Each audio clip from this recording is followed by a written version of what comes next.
Here is a hopefully short video on placing images and adding adjustments to them.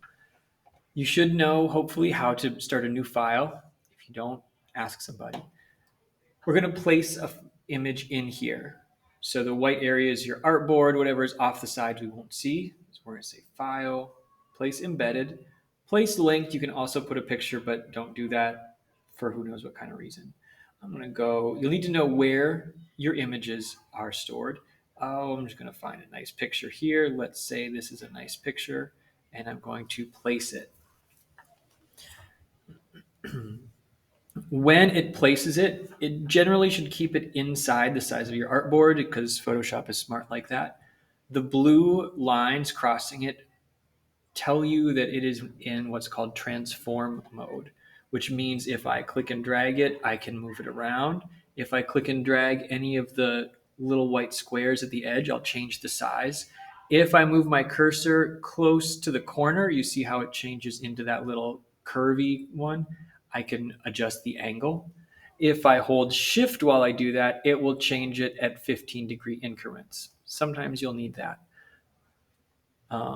If you hold shift while you drag on a corner, it will let you resize the photo into some terrible thing.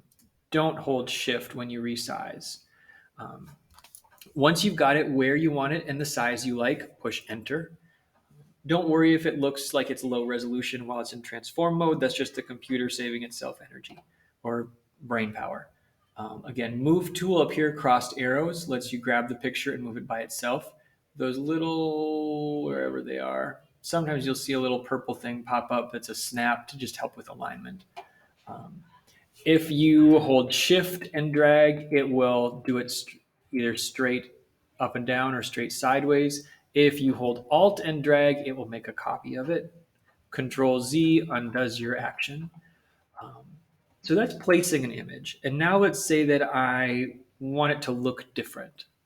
Actually, also before we do that, let's say that this picture is the size I want it, but I don't want all this artboard hanging off the side. To edit our artboard over here, this tool, your crop tool, is a nice, easy one. It lets you resize your artboard, and it will actually, as you drag in, it does what's called snapping, that when you get close to the edge, it sort of jumps and goes right to the edge of your picture. So that lets us have an artboard that's the right size as our actual image. Make sure that when you're done with that, though, that you go to something like your move tool. Otherwise, you'll end up resizing your artboard every time you click and drag. All right, so I've got this. I might double click here on the words and just call this, let's call this image instead of whatever. And here, where I go to my adjustments panel, you can resize everything here and drag my adjustments out. These are different adjustments that we can use here on Photoshop. You could do hue, saturation, which I don't actually want right now. They all do different things. There's 3 or 4 that I use regularly, and some then 2, 3, 4 that I don't even know at all what they do. So let's say that we liked this one, but you wanted to see it in black and white. There is a black and white setting. Not all black and whites are the same, so if you need to adjust some of these different color levels in the black and white, which I know sounds kind of weird, but that might be a way to get to see things to make it look maybe a little better if you need to, so it's not so hard to see. You can always turn off the visibility on an adjustment layer. You could adjust the color balance, maybe make it a little greener. And again, you can turn those adjustments on and off. To get back to an adjustment, once you've applied one, obviously you'll need to turn that back on. You'll just select the adjustment again, and so I'll select the black and white and then go here to properties, and that will let me will show me a spot where I can redo these if I need to. So I want to change my color balance, change that here. So then we can end up getting kind of an old sepia sort of look to it.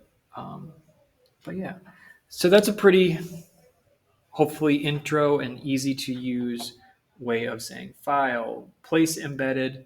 And then once you've got it selected, you can adjust these, use the adjustments on there. Sometimes you need an adjustment to only affect one layer. To do that, hold your Alt button down, don't click. Move your cursor between the two layers, still don't click.